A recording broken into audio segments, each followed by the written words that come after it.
Muy buenas chicos, espero que se encuentren muy bien. En esta ocasión hablaremos acerca del ciclo cardíaco, el cual se define como el conjunto de fases o etapas que se llevan a cabo para cumplir con la función de bombear sangre desde el ventrículo izquierdo hacia el resto del cuerpo. Antes de explicar cada fase del ciclo cardíaco, hay ciertas cosas que tenemos que saber. Lo primero es que cada ciclo inicia luego de la generación espontánea de un potencial de acción en el nodo sinusal, o también llamado nodo sinoatrial, el cual viaja rápidamente por ambas aurículas y posteriormente hacia ambos ventrículos. Debido a esta disposición del sistema de conducción desde las aurículas hacia los ventrículos, hay un retraso de más de 0,1 segundos durante el paso del impulso cardíaco desde las aurículas hacia los ventrículos.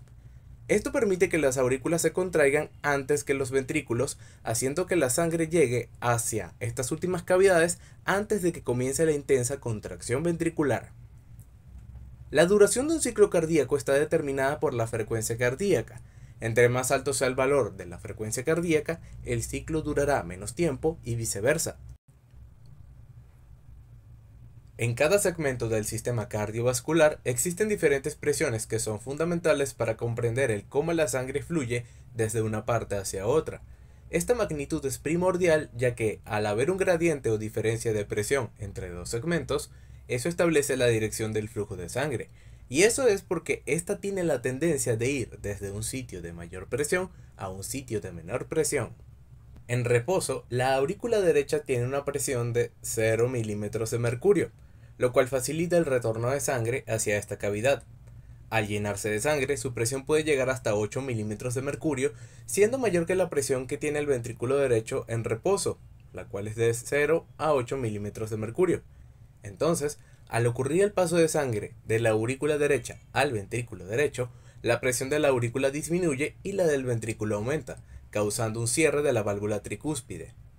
Ahora, como el ventrículo derecho cuenta con una mayor cantidad de sangre en su interior, esto hace que su presión aumente a un valor comprendido entre 15 y 30 milímetros de mercurio, el cual es mayor a la presión que hay en la arteria pulmonar, que oscila entre 4 y 12 milímetros de mercurio, provocando así la apertura de la válvula pulmonar.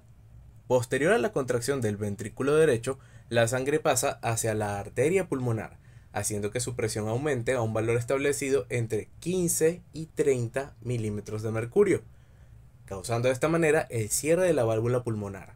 Ahora el próximo destino de la sangre será llegar a los pulmones, específicamente a los capilares pulmonares, quienes tienen una presión de 1 a 10 milímetros de mercurio. Tras realizar el intercambio gaseoso para oxigenar la sangre, esta vuelve al corazón por medio de las venas pulmonares, quienes llevan la sangre oxigenada hasta la aurícula izquierda, la cual en reposo tiene una presión de 1 a 10 milímetros de mercurio. Tras aumentar la presión dentro de esta cavidad, la sangre fluye hacia el ventrículo izquierdo, que en reposo tiene una presión de 3 a 12 milímetros de mercurio. Posteriormente comienza a incrementar la presión dentro del ventrículo izquierdo, y cuando ésta supera a la que se encuentra en la aurícula izquierda, se produce el cierre de la válvula mitral. Con esto, la presión dentro del ventrículo izquierdo continúa aumentando hasta llegar a un valor entre 100 a 140 milímetros de mercurio, el cual es mayor al de la aorta en reposo, que corresponde a un valor entre 60 a 90 milímetros de mercurio, lo cual genera la apertura de la válvula aórtica para que posteriormente el ventrículo izquierdo se contraiga y la sangre salga hacia la aorta con destino al resto del cuerpo. Tras ocurrir esto, la presión dentro del ventrículo izquierdo disminuye y la presión dentro de la aorta aumenta hasta un valor similar al del ventrículo izquierdo antes de contraerse, provocando así el cierre de la válvula aórtica. Tras esta introducción, ahora tenemos que el ciclo cardíaco consta de 5 etapas, siendo la primera la de llenado pasivo, esta que se encuentra acá. Aquí las válvulas auriculoventriculares, o válvulas AB, se encuentran abiertas y gracias a la gravedad ocurre aproximadamente el 70% del llenado ventricular debido al paso de sangre desde las aurículas hacia los ventrículos. Por lo explicado anteriormente, sabemos que la presión en las aurículas es mayor que en los ventrículos, pero que la presión de los ventrículos es menor que la de las arterias. Es por esto que las válvulas AB están abiertas y las sigmoideas se encuentran cerradas. La segunda fase del ciclo es la del sístole auricular o fase de llenado activo, donde al contraerse las aurículas, los ventrículos terminan de llenarse de sangre. Esto contribuye con aproximadamente el 30% del llenado ventricular. En esta fase las presiones se mantienen iguales, así que la situación con respecto a las válvulas AB y las sigmoideas continúa sin cambios. La tercera fase del ciclo es la de contracción isovolumétrica, donde la presión dentro de los ventrículos aumenta por encima de la presión dentro de las aurículas, lo cual genera que las válvulas AB se cierren para evitar el flujo retrógrado de sangre, y produciendo así el primer ruido cardíaco. Ahora, teniendo cerradas las válvulas AB y las válvulas sigmoideas, la presión dentro de los ventrículos continúa en aumento por la contracción del miocardio sin realizar eyección, y es por esto que se denomina contracción isovolumétrica. Aquí es importante destacar el concepto de volumen telediastólico, el cual se refiere a la cantidad de sangre que queda en los ventrículos al final de la diástole o justo antes de la sístole. Este volumen viene de la fase de llenado ventricular y no se ve afectado en la fase de contracción isovolumétrica porque en esta no hay salida de sangre de los ventrículos a pesar de la contracción del músculo cardíaco, manteniendo así el mismo volumen. Ahora viene la cuarta fase del ciclo, también denominada fase de eyección. Es aquí donde la presión dentro de los ventrículos supera a la presión dentro de las arterias, haciendo que las válvulas sigmoideas se abran. Tras su apertura, el miocardio se contrae con fuerza para expulsar la sangre de los ventrículos, lo cual se denomina volumen sistólico o volumen latido. Este elemento es clave para calcular el gasto cardíaco, ya que al multiplicar el volumen sistólico por la frecuencia cardíaca obtendremos el valor del gasto cardíaco, que no es más que la cantidad de sangre que bombea el corazón en un minuto. Finalmente, se lleva a cabo la quinta fase del ciclo, denominada fase de relajación isovolumétrica. Tras la contracción ventricular, la presión dentro de los ventrículos disminuye y la presión dentro de las arterias aumenta, lo que provoca el cierre de las válvulas sigmoideas para evitar el flujo retrógrado de sangre, y dicho cierre es lo que origina el segundo ruido cardíaco. Aquí destacamos el concepto de volumen telesistólico, que no es más que el volumen de sangre que queda en los ventrículos después de la contracción. Teniendo esto en cuenta, al tener nuevamente las válvulas AB y las sigmoideas cerradas, dicho volumen telesistólico no se verá modificado. Sin embargo, las fibras musculares miocárdicas entrarán en un estado de relajación para disminuir la presión dentro de los ventrículos, llevando a cabo la relajación isovolumétrica. Esto se realiza con el objetivo de volver al estado inicial para que ocurra un nuevo ciclo cardíaco. Este diagrama ilustra la relación entre la presión intraventricular izquierda, que está en la línea vertical, y el volumen de sangre a lo largo del ciclo cardíaco, el cual se encuentra en la línea horizontal.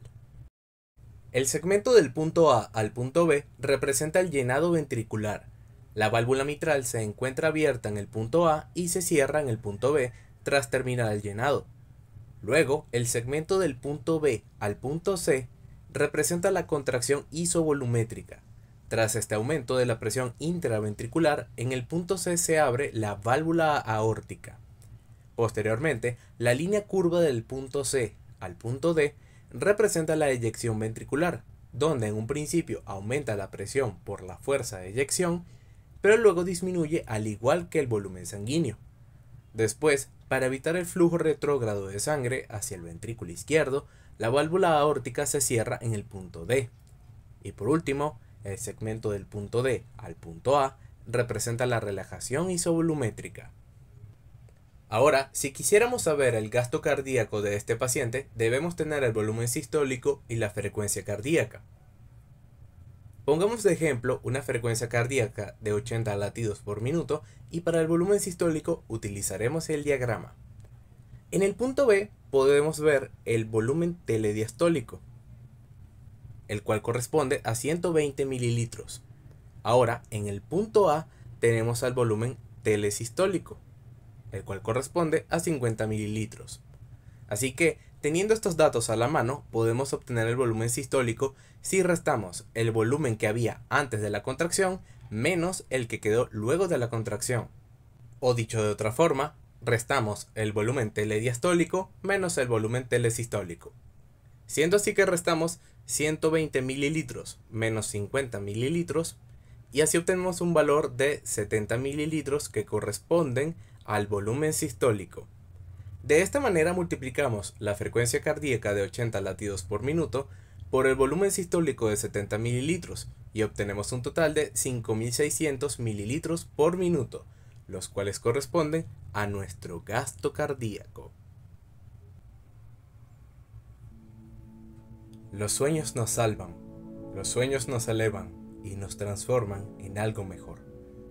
Dicho por Superman, quien en mi opinión es uno de los personajes de ficción más inspiradores que existen, y quien también es uno de los que mejor representa lo que es ser un héroe. Soñar nos permite seguir de pie incluso en los momentos más difíciles, porque es ahí cuando recordamos por qué nos esforzamos tanto para lograr lo que queremos, y al no rendirnos, terminamos desarrollando una voluntad inquebrantable que nos da la fuerza necesaria para convertirnos en alguien mejor. Muchísimas gracias por su atención, espero que hayan disfrutado de la clase. Les mando un fuerte abrazo y nos vemos hasta la próxima.